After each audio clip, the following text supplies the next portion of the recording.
Q&A. Karena setiap pertanyaan selalu ada jawaban. Dipandu oleh Yohana Margareta.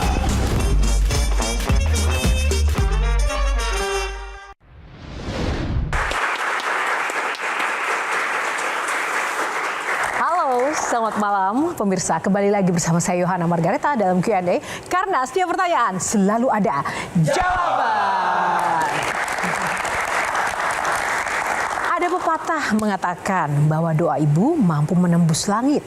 Malam ini kita akan berbincang dengan sosok yang membuktikan bahwa restu dari rumah adalah bahan bakar terkuat dalam pengabdian kepada negara. Dari pelosok desa, membawa nilai-nilai kesederhanaan, dan hingga kini dipercaya mengemban amanah sebagai Menteri Desa dan Pembangunan Daerah Tertinggal. Ia dikenal sebagai politisi yang memegang teguh nilai religiusitas dan juga bakti kepada orang tua sebagai kompas dalam setiap langkah kecilnya. Mari kita langsung saja sambut dengan hangat sosok sukses di balik The Power of Emak, Bapak Yandri Susanto. Tepuk tangan dong buat Pak Menteri kita malam ini. Lebih meriah lagi teman-teman. Halo Bapak, apa kabar? Kenalkan panelis kita malam ini. Siap ya. Mas. Luar biasa. Sukses selalu Pak Menteri. Amin. Luar biasa. Shirley. Ya Bapak jangan duduk dulu, boleh. Oh gitu ya, siap.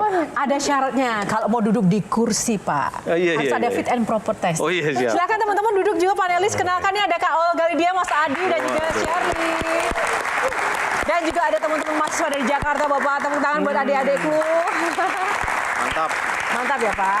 Nah, kita juga mau tes nih Bapak semantap apa malam ini untuk bisa duduk di kursi Q&A. Harus menjawab dengan cepat pertanyaan-pertanyaan yang saya akan sampaikan ke Bapak. Iya, siap ya iya, Pak? iya. Siap. Harus Bagaimana? cepat, tidak boleh Nggak boleh mikir. mikir. Oke. Yang pertama, nilai ulangan yang paling jelek Mungkin EPS kali dulu tuh. berapa Pak? Pernah 6. Oh 6 Iya. jelek ya, paling jelek ya buat Bapak ya? Jelek. Kebohongan sama orang tua yang pernah dilakukan. Bilang sekolah padahal nggak sekolah. Kemana Pak? Ya main sama teman. Oh, apa bakat terpendam yang tidak pernah terungkap hingga saat ini? Mungkin jadi pemeran film kali. Oh, aktor. Cita-cita masa kecil? Jadi orang yang berguna aja. Setahu kami juga ingin jadi anggota pernah bercita-cita jadi Oh anggota iya, DPR. dulu kan di kampung itu kan nonton TV umum. Heeh. TV umum atau TV tetangga, kan cuma di kampung saya dulu cuma 1-2 TV lah yang punya ya. Kalau nonton kan mesti bayar untuk ngecas aki itu loh, saya beli. Ya dulu kan orang patungan Rp50, Selawi Belum ada rupiah. listrik? Belum ada. Jadi kalau nggak patungan, ya karena rumahnya ada kaca nakonya itu kan, pakai gorden. Nggak bisa nonton. Gorden itu ceret, udah pulang. Nah dulu saya memang waktu itu, waktu sidang umum MPR ya tahun 85, 86 saya kelas 6 SD itu, saya lihat Pak Harto pidato depan para anggota DPR itu ya saya bilang saya mau ke sana nanti. Walaupun saya lahir di tempat desa tertinggal. Nih, hal absurd yang pernah dilakukan seumur hidup. Apa ya? Karena dulu kita anak miskin ya kalau mau makan buah mesti nyuri punya tetangga. Oh, nyuri mangga gitu ya Pak di pohon. Ini tuh Kemarin saya pulang, saya umumkan di panggung terbuka itu sebenarnya saya dulu banyak dosa. Iya. Maling itu bukan karena bukan karena kemauan tapi karena kondisi. Jadi saya banyak minta maaf kalau pulang adik-adik. Minta maaf kepada orang-orang yang saya curi-curi dulu tuh. Nah, ini kita tepuk tangan bukan menormalisasi malingnya bukan, tapi kejujuran Bapak dari pengalaman. Terima kasih. Silakan Bapak. Oke. Duduk.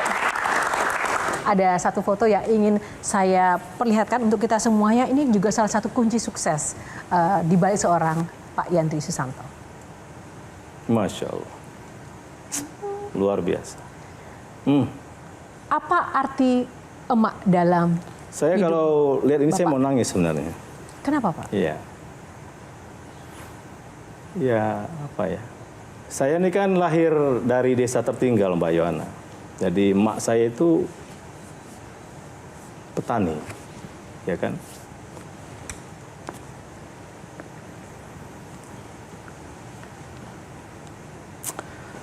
Kerjanya itu hanya nanam padi dan nanam kopi. Ya. Saya itu kan lahir di, saya kalau ingat emak ini pasti nangis. Saya ini kan lahir di desa tertinggal.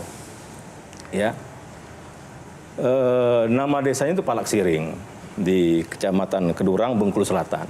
Desa ini sangat terpencil di kaki Bukit Barisan.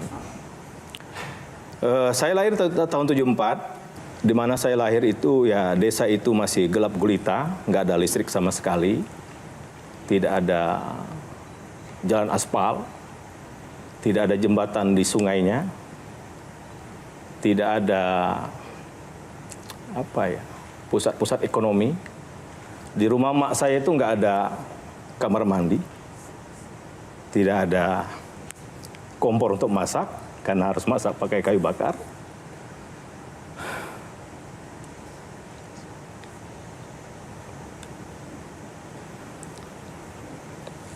Dan saya menganggap mak itu pahlawan, Mbak Yuna. Tepuk tangan dulu untuk Bapak.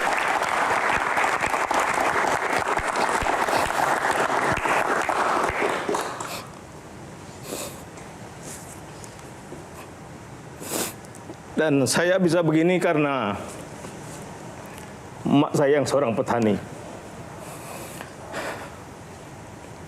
Saya sekolah SD bukan nggak mau pakai sepatu, tapi memang nggak ada sepatu. Ya saya pulang SD, kalau orang mungkin bermain ya. Saya pulang SD, kalau nggak bertugas di rumah untuk masak, saya mesti ke kebun. Membantu mak di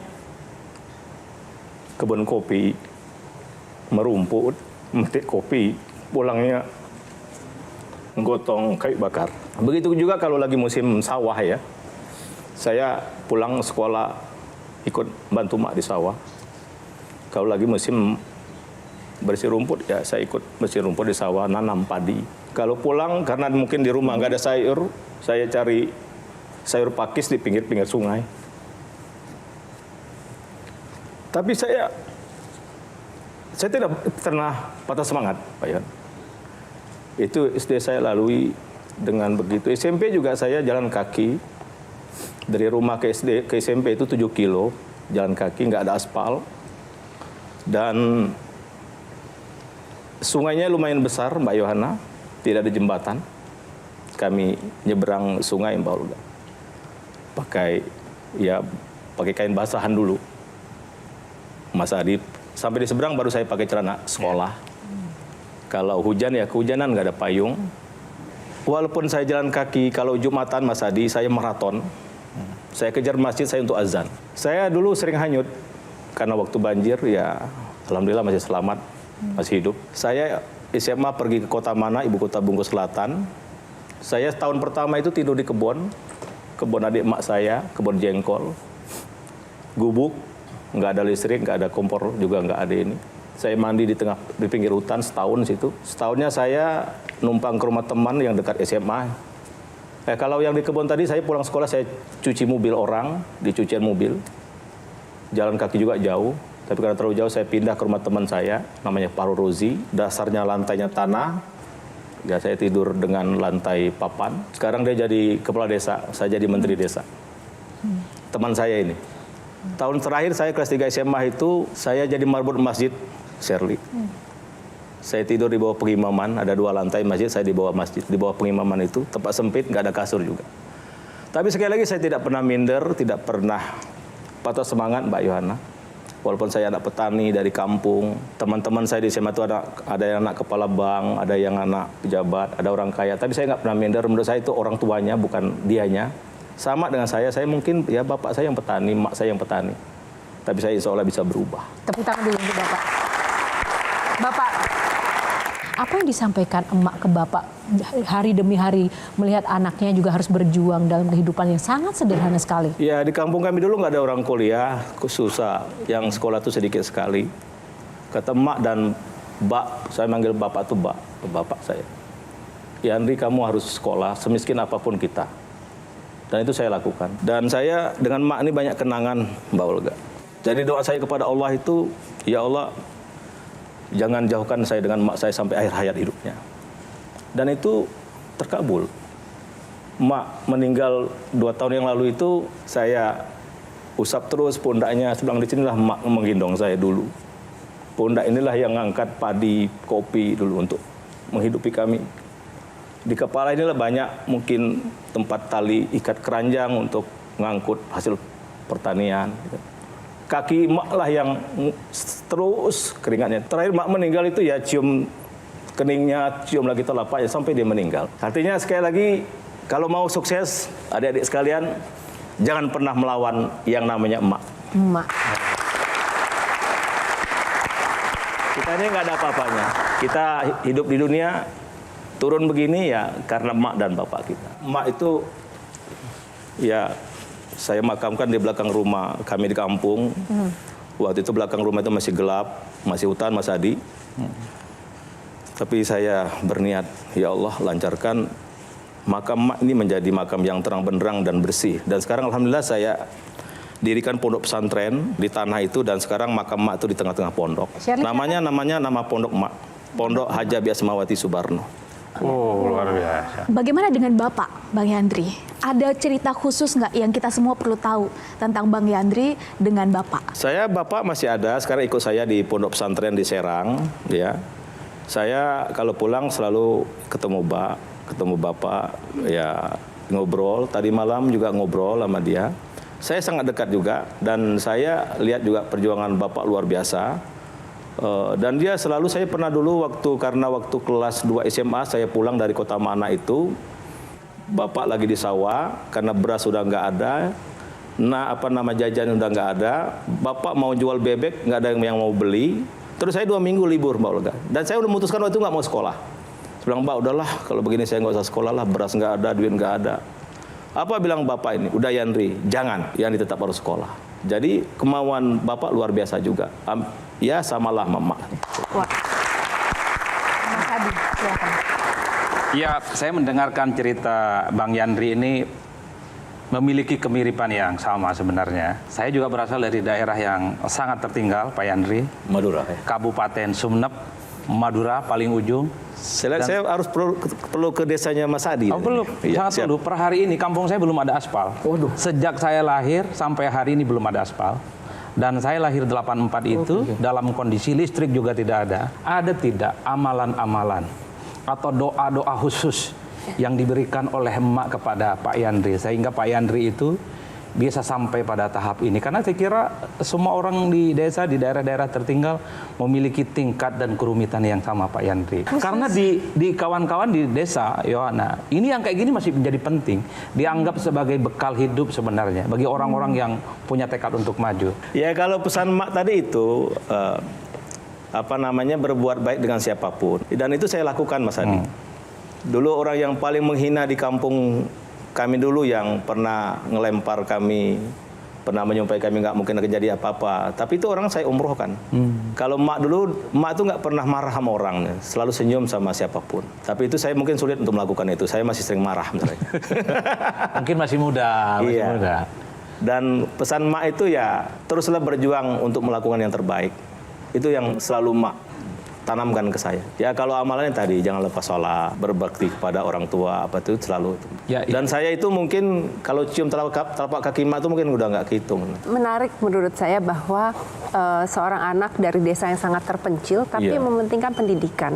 Saya kebetulan diminta bantuan juga sama seorang praktisi pendidikan di sebuah kota kecil, kota loh bukan desa ya, Sekedau namanya di Kalimantan ya, Kalimantan Barat. Dia bilang sulit sekali gitu karena banyak anak-anak di sini yang merasa buat apa sih sekolah sebetulnya, dan orang tuanya kadang anaknya mau, orang tua bilang nggak usah, kita nggak sekolah juga bisa hidup gitu. Nah ini menarik, saya ingin tahu bagaimana latar belakang orang tua Pak Yandri ini sampai mementingkan sekolah di saat yang demikian sulit gitu. Menurut Mak dan Bapak saya dulu itu, nasib nggak akan berubah kalau nggak ada pendidikan. Maka dia pesannya dulu, Nak, jangan kamu kayak kami. Kuncinya sekolah ya, Nak. Jadi itu ya terus ditanamkan. Jadi semua saudara, kakak, beradik itu semua sekolah. Sampai selesai. Dan alhamdulillah semua sarjana. Wow. Kemudian ya alhamdulillah semua menurut pandangan kami berhasil. Biaya dari mana, Pak? SMA tadi kan saya nyuci mobil orang. Oh, ya kan? Dari usaha masing-masing ya, usaha sendiri ya. Kemudian kalau tadi kan saya jadi marbot masjid, ya kan. Jadi tetap ini. Kalau kakak saya itu dia jadi kene, kene mobil. Dan sekarang kakak-kakak atau saudara seperti apa kehidupannya Pak? Bagus, alhamdulillah. Alhamdulillah baik. Sebuah terima kasih. Ya terus terang Pak Menteri, success story yang semacam ini baru kita dengar juga. Ya. Sehingga orang kampung saya, orang Madura itu mimpinya bukan hanya bikin warung di Jakarta 26 jam.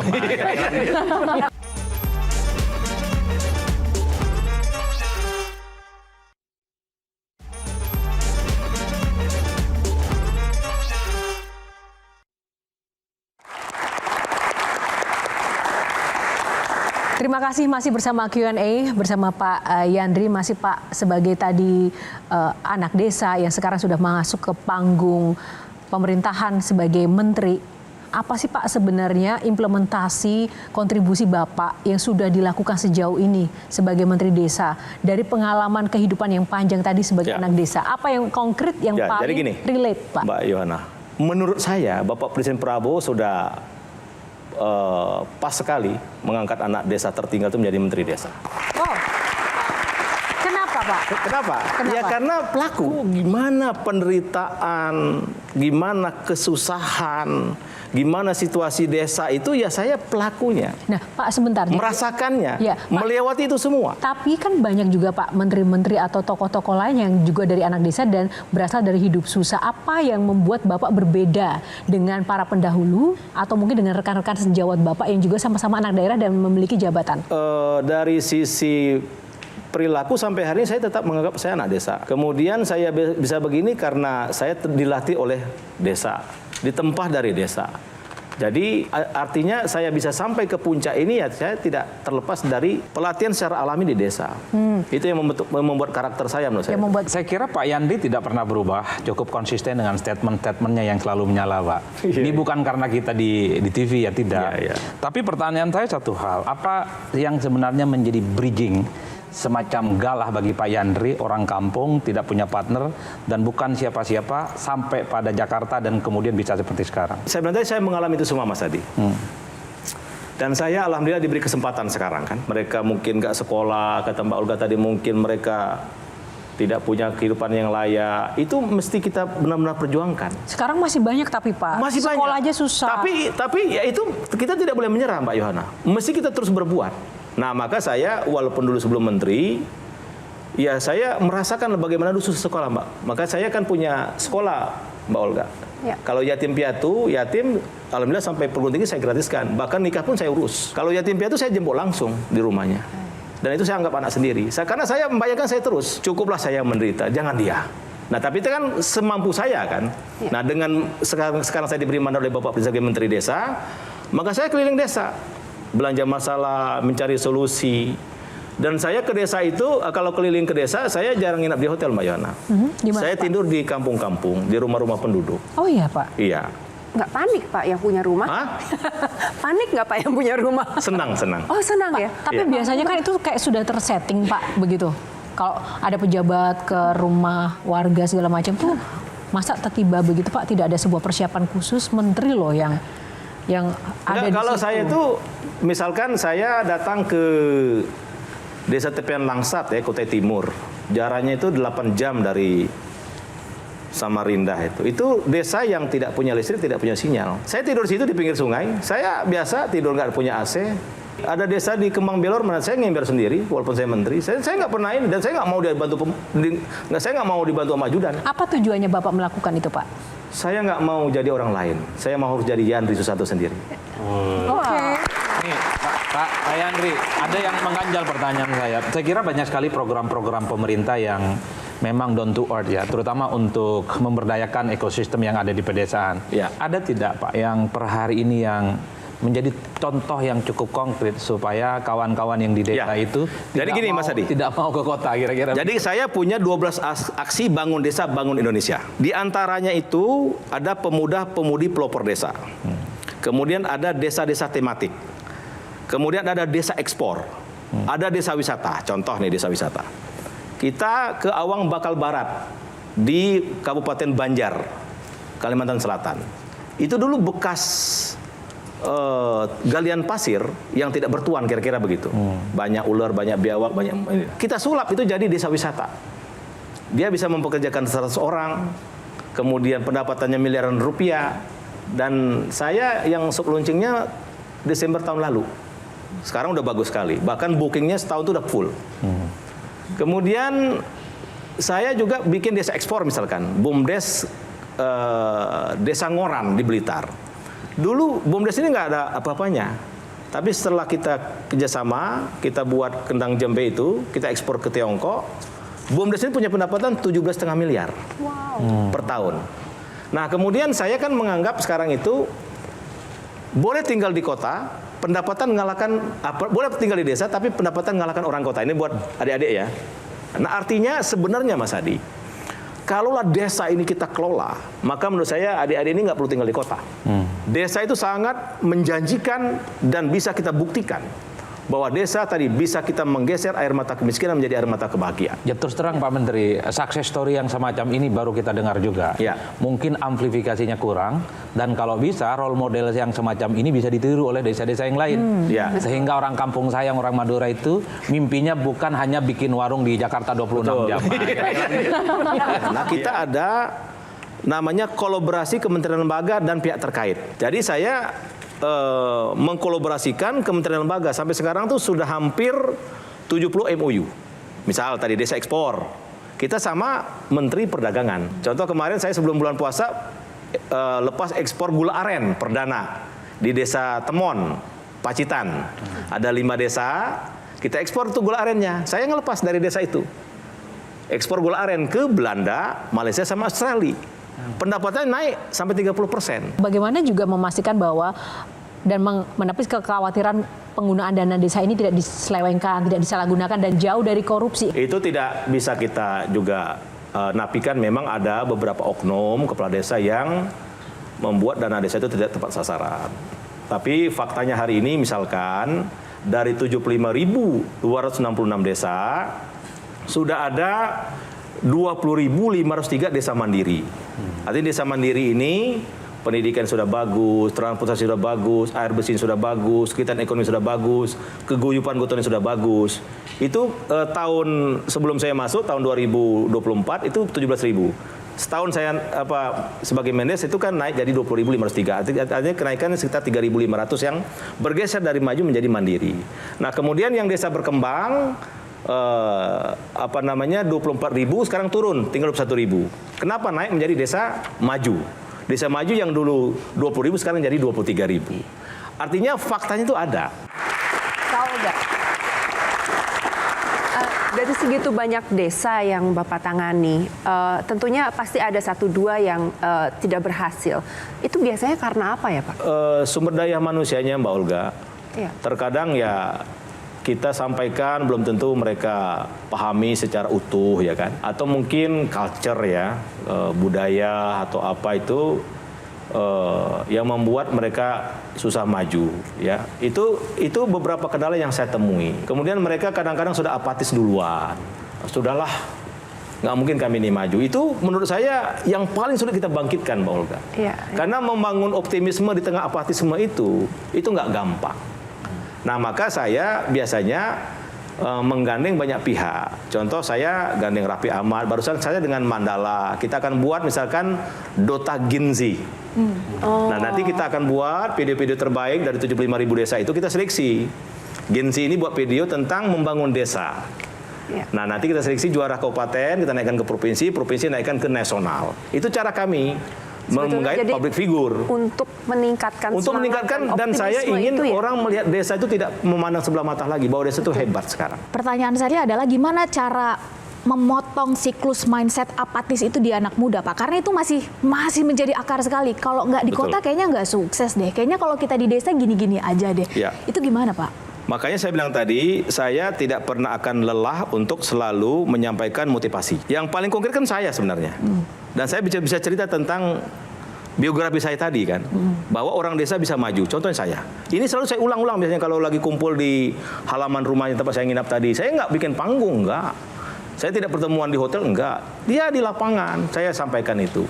Nah dari situ akhirnya mereka sudah mulai memahami bahwa ada potensi. Nah tidak sampai di situ Shirley kita buat.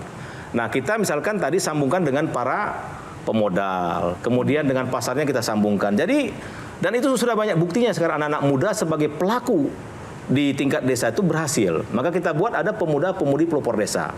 Dengan parameter misalkan pemuda peduli lingkungan, pemuda peduli pendidikan, pemuda desa tematik, kita buat juga supaya itu motivasi.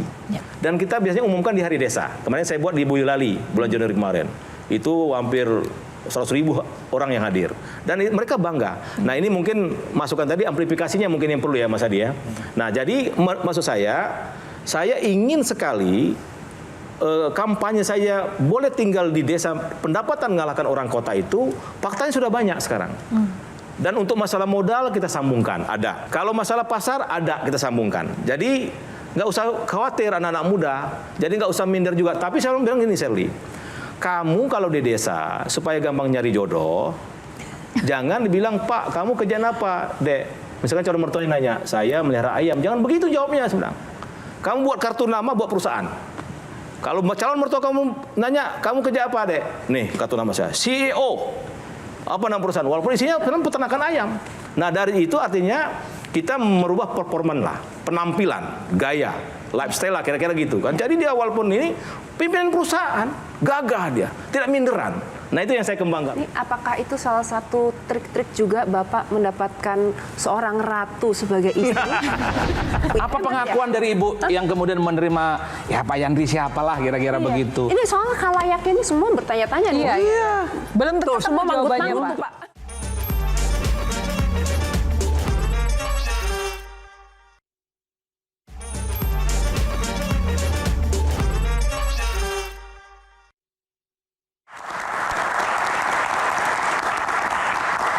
Ya, tadi kita sudah mendengar banyak sekali ya motivasi dan juga hal-hal yang menguatkan seorang Yandri Susanto dari susah hingga ke kedudukannya saat ini. Yang luar biasanya apa, Pak, kesuksesan yang pernah Bapak dapatkan dalam hidup? Ya, kalau secara jujur ya ini luar biasa.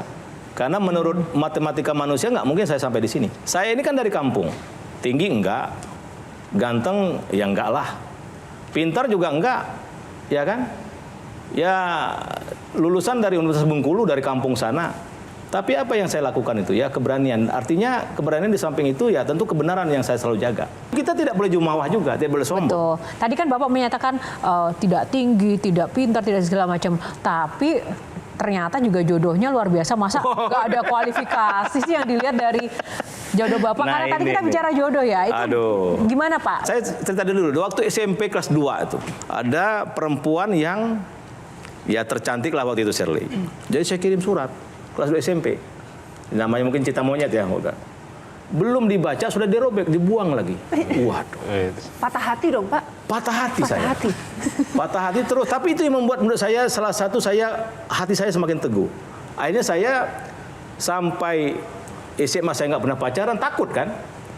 Dan makanya kalau waktu reuni SMA 1 kemarin di Manak, Bengkulu Selatan, saya bilang yang cewek-cewek pernah nggak kenal saya kan? Iya, lu Yandri kita nggak tahu. Saya kan nggak pernah kan bicara sama perempuan-perempuan. Iya, nah itu menurut saya ada bagusnya juga. Orangnya masih hidup sekarang, mungkin nyesal juga ada waktu itu nolak saya mungkin. Ya kan? Nah, SMA kuliah juga begitu karena saya kan aktivis di Rohis kan, di masjid saya dulu. Tapi saya berdoa kepada Tuhan, ya Allah, temukan jodoh saya yang terbaik. Nah, kisahnya itu tahun 2002 adalah acara KNPI di Cilegon, Mas Adi, di gedung Sukupindo, ingat saya tuh. Saya mendampingi Pak M. Patuah waktu itu sebagai wakil ketua DPR. Seminar tentang Hari Sumpah Pemuda. Saya terlambat datang, udah penuh, udah mulai. Nah, saya pelongok-pelongok aja tuh. Wah, udah penuh nih, di mana saya duduk nih? Ada kursi kosong satu. Wah, sebenarnya kursi kosong, Mbak, kosong ya? Ya, Mas. Saya duduk, saya lihat. Wah, nah ini boleh juga, ini yang saya cari selama ini. Ini yang istri saya hari ini. Sebelahan. Kenalan, Mbak. Kenalan ini. Dia kasih nomor handphone ya. Sebenarnya kalau handphone mailbox lah kadang-kadang. Pasti Bapak nanya dulu dong. Iya, nama itu kan tinggal di mana itu kan. Saya minta nomor telepon rumah, dikasih juga. Oh, ini benar. Udah, kenalan. Saya bilang saya mau kamu, ditolak waktu itu. Ditolak. Tapi menurut saya perempuan ini nggak serius nolak saya. Ini cuma gimmick aja atau apa tuh. Nah, terus saya ini ya alhamdulillah sekarang dapat Ratu Zakiah itu. Pas pertama ketemu sampai akhirnya Ibu bilang iya gitu, itu berapa lama tuh Pak prosesnya? Itu 3 bulan rasanya. Wah, cepat juga ya. Dan saya nekat karena dia anak seorang kiai kan. Apa yang membuat ibu itu mau menerima Pak Yandri ya? Nah, Orang ini. kampung, bukan siapa-siapa, nggak Iya. tinggi juga, ganteng juga, nggak kira-kira gitu. Butuh Dan dulu sebenarnya itu peluang ditolak itu lebih kuat loh sebenarnya. Karena waktu saya kenal sama dia itu saya ajak ke markas Barisan Muda PAN di Tebet itu Mbak Yana. Ya. Kan saya itu kan jadi upis bosnya di situ. Jadi kalau orang rapat tuh saya yang menyediakan kopi, tidur di situ kan bilang Ratu, saya tidur di sini loh. Ini tempat saya dan saya ini anak petani. Nah itu apa yang membuat Iya, Apa apa ini yang membuat ibu rahasianya? itu? Enggak, justru menurut saya harus terbuka. Saya nggak mau mengada-ada. Saya bilang saya ini anak petani, jangan pernah kamu menghina orang tua saya. Kamu anak kiai, saya anak petani. betul? Lalu yang membuat beliau kemudian tergerak? Kesungguhan tuh mungkin ya. Tadi kan sempat ditolak terus. Menurut Mas Adi, Yang menurut terus Mas terang Adi apa? banyak. Kita juga sering ditolak karena terus terang, Pak. Enggak, itu saya lakukan Mas Adi. Oh, gitu Saya ya? bilang jangan sekali-kali menghina emak saya petani. Apa pengakuan dari ibu yang kemudian menerima, ya Pak Yandri siapalah kira-kira Iya. begitu? Ini soalnya khalayaknya ini semua bertanya-tanya nih. Iya. Belum Tuh, ketemu semua jawabannya, manggut-manggut Pak. tuh, Pak. Dapat ratu, putri kiai, Ya kalau bupati menurut pula, dia itu gitu loh, saya mungkin lebih apa adanya, tidak dibuat-buat, jujur gitu loh. Tidak Ya, malu intinya mengakui keterbatasan. Jatuh cinta tuh nggak bisa dijelaskan juga. Nggak bisa dijelaskan. Ya. Tidak apa namanya. Kalau orang kan kadang-kadang kan malu sebagai anak petani atau tidur apa adanya, ditutup-tutupi, bergaya. Saya kan enggak. Semua saya utarakan sebelum saya menikah sama dia. Nah Pak, bagaimana juga Bapak yang dari Bengkulu ya, akhirnya juga bisa masuk ke dalam sebuah lingkaran keluarga dinasti politik yang begitu kuat di keluarga istri Bapak yang Ya, sekarang juga menjadi sebenarnya bupati begitu. Istri saya itu bukan keluarga penguasa ya enggak. Dia dari Pondok Pesantren Salapi, keluarganya ya biasa-biasa aja. Dan istri saya semenjak dia berhenti jadi pegawai pramugari jadi pegawai negeri biasa, staf di Kemenak. Walaupun waktu saya ketua Komisi 8, tapi dia tetap harus jadi staf, nggak boleh jabatan. Saya bisa aja waktu ketua Komisi 8 dia bisa jadi apa, tapi saya nggak boleh. Nah waktu itu kita diminta untuk majukan istri sebagai bupati, dia berhenti dari PNS. Maju yang melawan Andika yang anaknya Ratu Atut itu. Apa tip gitunya bisa mengalahkan kekuatan politik dinasti di Kabupaten Serang itu? itu. Nggak gampang loh, Pak. Kita sadar juga itu Mas Adi. Karena waktu yang kita lawan itu kan Ratu Tatu itu kan masih bupati kan, bibit kandungnya kan, petahana, masih bupati, petahana. Andika ini kan mantan wakil gubernur juga kan. Ya. Airin semua itu kan ya, dan semua di mereka, pengusaha, PNS, semua di mereka, Jawara. Tapi saya lebih banyak menyapa kepada rakyat sebenarnya. Menang 71% pertama. Wow. Kemudian digugat ke MK kan? Iya, diulang. Diulang semuanya. Ya. Diulang karena menganggap katanya ada intervensi menteri desa. Apa hebatnya semua menteri desa bisa mengintervensi berapa juta orang itu? Nggak mungkin kan? Iya. Diulang lagi, tambah lagi Mbak Olga. Jadi 77%. Iya. Itu artinya saya terima kasih juga bahwa rakyat itu membuktikan bahwa bukan karena saya. Makanya sekarang saya ini Mas. Misalkan mobil dinas nggak kita ambil, jadi uang mobil dinas itu kita buat kan untuk ambulan rakyat gitu loh. Rumah dinas nggak kita ambil, kita tetap tinggal di pondok pesantren. Kemudian siapa mau jadi pejabat, jadi sekda, jadi apa, 1 rupiah pun nggak kita ambil. Jadi kita memang ingin memperbaiki. Shirley silakan, singkat saja. Iya, karena kebenaran tadi Bang Yandri bilang, ditambah keterus-terangan ini 3 Ya. komposisi yang bisa punya banyak musuh, Pak. Benar. Apalagi di dunia politik Benar. praktis. Jadi gimana cara Bang Yandri tetap aman, keluarga, apalagi dengan posisi yang seperti sekarang, Pak? Ya kalau saya itu karena mungkin ditempah dari kecil ya Shirley ya, dengan situasi yang sangat berat dan rumit menurut saya, dan itu membuat karakter saya menjadi kuat. Saya tidak pernah menghitung dampak yang paling buruk. Saya selalu berprasangka positif. Jadi saya nothing tulus aja. Apapun yang saya lakukan selama itu menyangkut keyakinan kebenaran, saya nggak pernah takut. Selama itu saya bisa melakukan yang terbaik, saya lakukan yang terbaik itu. Jadi ya sampai sekarang saya tetap harus menjadi diri sendiri. Termasuk ya hobi saya tetap saya. Hobi masak, hobi nyapu, Nah, hobi ini tetap tunggu. saya nggak pernah akan hilang. Ini menarik ya, Bapak Hobi hobi masak. nyapu, Hobi nanam pohon ya, Pak? hobi nanam pohon tetap saya. Tunggu Pak, yang pertama dulu, hobi masak. Masak apa Pak? Terutama Indonesian food lah. Indonesian food, apa yang menjadi... Rendang saya bisa, Rendang. masak ayam bisa, masak ikan bisa. Berarti Bapak hafal semua jenis bumbu-bumbu masak? Iya, hafal. Yakin Pak? Dan saya bikin sendiri bumbunya. Bikin sendiri? Baru saya 2 hari yang lalu, hari Jumat saya masak. Termasuk? Mancing di pondok, dapat ikan patin, ikan nila, Mas Adi. Saya masak sendiri, masak pindang. Saya campur nanas, campur bumbu ikan. Termasuk bahan rempah-rempahnya apa? Iya, apa-apa. Oh, kita uji teman-teman. Bisa. Ini Bapak ya, Bisa. saya kasih tunjuk beberapa foto. Bapak bisa nggak tebak ini apa? Mana? Ini apa Pak? Ayo jahe, gampang. Kunyit. Heeh. Yang mana kunyit, yang mana Pak? Ya ini yang pinggir kanan, yang kuning. Yang kuning kunyit, terus yang Itu tengah? itu jahe putih. Yang tengah itu ya? untuk minum, itu untuk rempah yang merah itu. Bukan, yang tengah apa Pak namanya? Jahe. Bapak mengatakan yang 2 pertama adalah jahe, yang ini kunyit, yang bawah apa Pak? Oh ini apa nih? Nih. Di Sumatera nggak pakai kali ini maka. Ya, kalau saya sering pakai ini untuk Bayam. bikin bening bayam Pak. Nggak tahu saya apa Dimasukin ini. situ. Mungkin nggak pernah saya pakai. Pas, Bapak nggak tahu ya? Nggak. Oke, kalau yang ini Pak? Sunda, masakan Sunda. Area dok- Biasanya kalau saya pakai untuk menghangatkan tenggorokan. Oh bukan bumbu Minuman. berarti, bukan rempah gula Rempah itu. juga bisa dipakai untuk masak juga Pak. Mungkin nggak pernah saya pakai juga. Ini apa ini? Kita akan lihat Pak, jawabannya apa ya untuk ke-5 rempah ini. Jahe. Lengkuas, kunyit, Temu temu kunci, kunci, kencur. Kok kencurnya gede-gede banget sih? Kencur Pak, ya ini kan Oh, iya. kualitas terbaik lah yang kami pilih ya Pak. Oh iya, lengkuas itu ya. Oke baik, ini tadi soal masak-memasak yang ternyata mungkin entah karena gambarnya atau memang Bapak sebenarnya juga nggak hafal. Tapi apapun itu nggak apa-apa, kita hargai Bapak sosok Iya, laki-laki yang oke kalau bisa Karena masak. kenapa Pak. saya pintar masak itu, Mbak Yohana? Kenapa? Tadi saya bilang itu, kalau waktu SD, SMP, SMA itu, terutama SMP lah karena masih di kampung ya.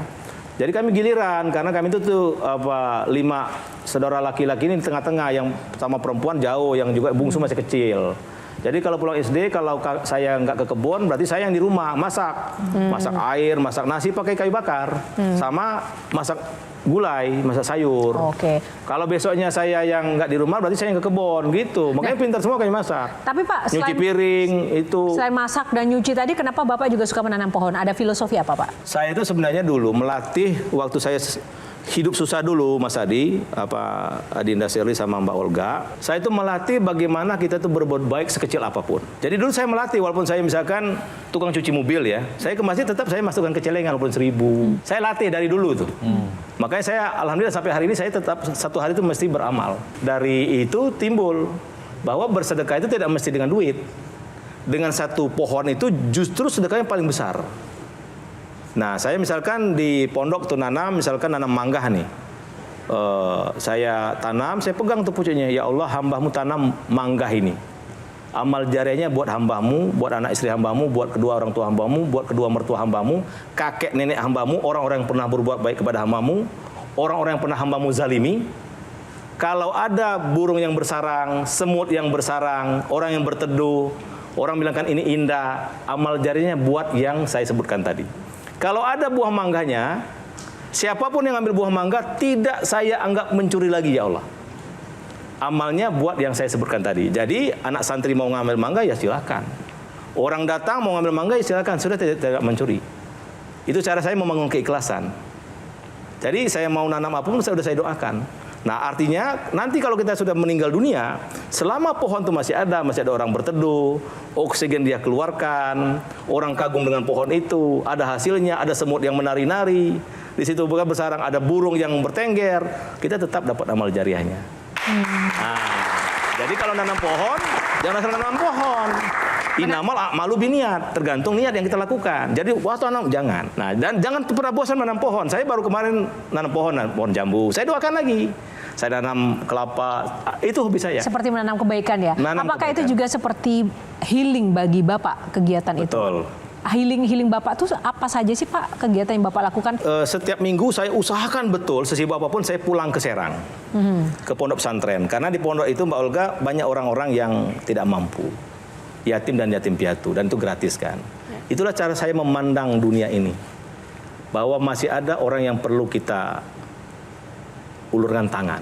Dan saya belum duduk biasanya kalau sampai ke rumah itu, saya langsung muter pondok. Saya temuin anak santri itu, kemudian saya lihat lingkungannya, apanya, itu sambil saya merenung itu biasanya. Itu salah satu healing saya, dan itu saya tambah semangat lagi. Dengan itu saya lihat situasi anak-anak, oh ini masa depan bangsa di sini. Oh ini apa namanya, kalau sebenarnya apapun yang kita kelola, kalau kita sungguh-sungguh bisa berhasil. Itu perenungan saya tuh, hampir setiap minggu saya lakukan. Di antara 3 ini, menteri lagi, gubernur Bengkulu, atau ketua umum PAN?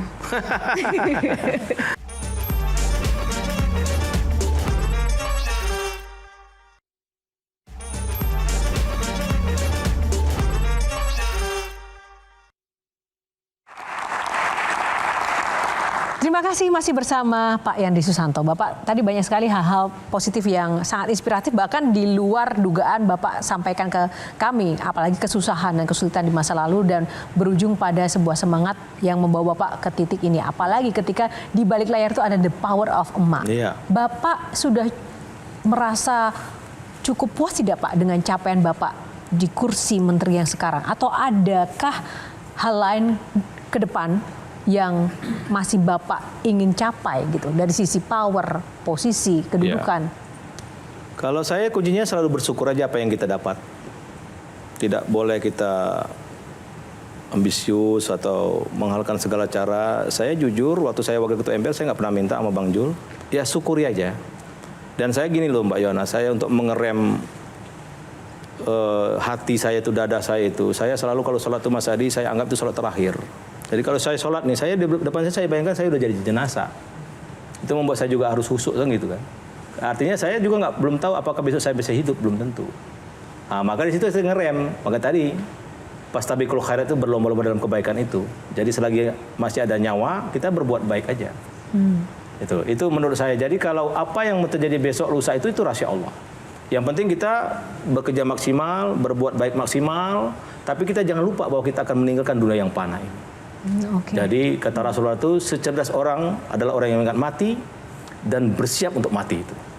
Kalau kehidupan ya begini aja. Oke.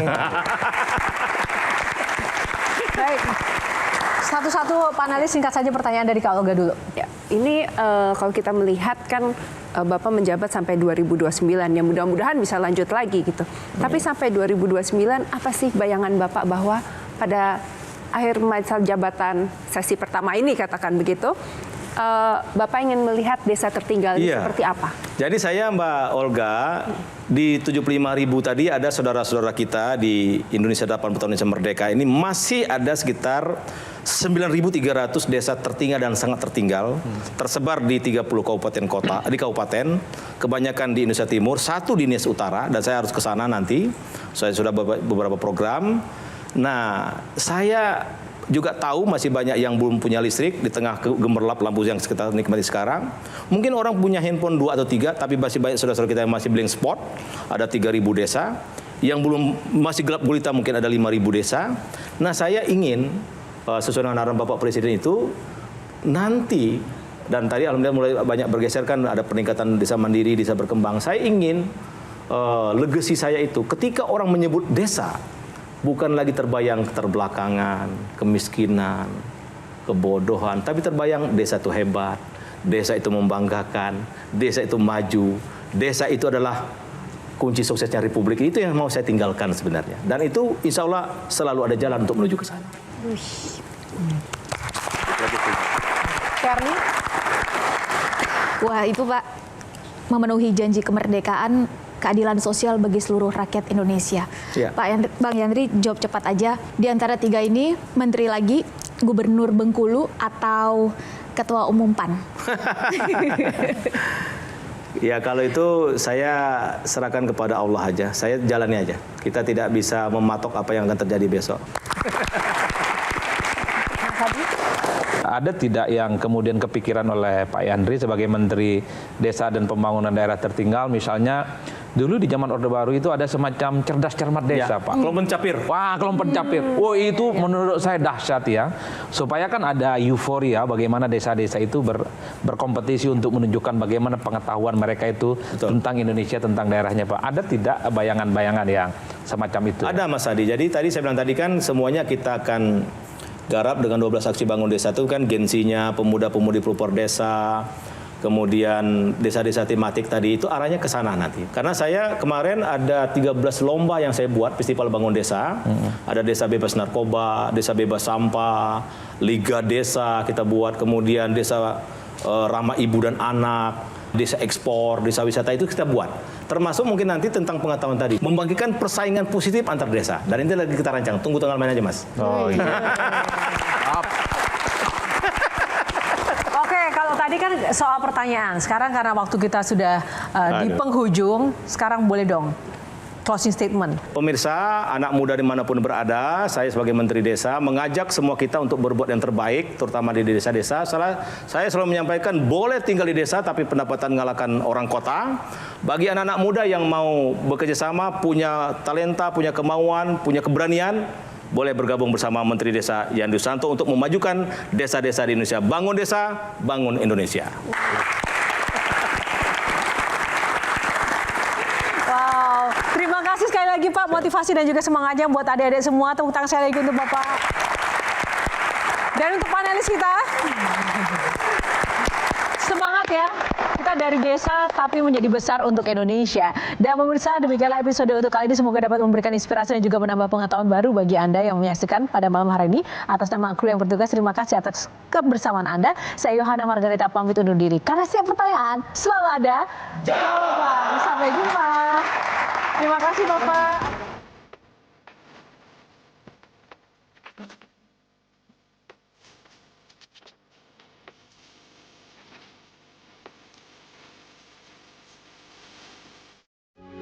Metro TV. Jelajahi cara baru mendapatkan informasi. Download Metro TV Extend sekarang.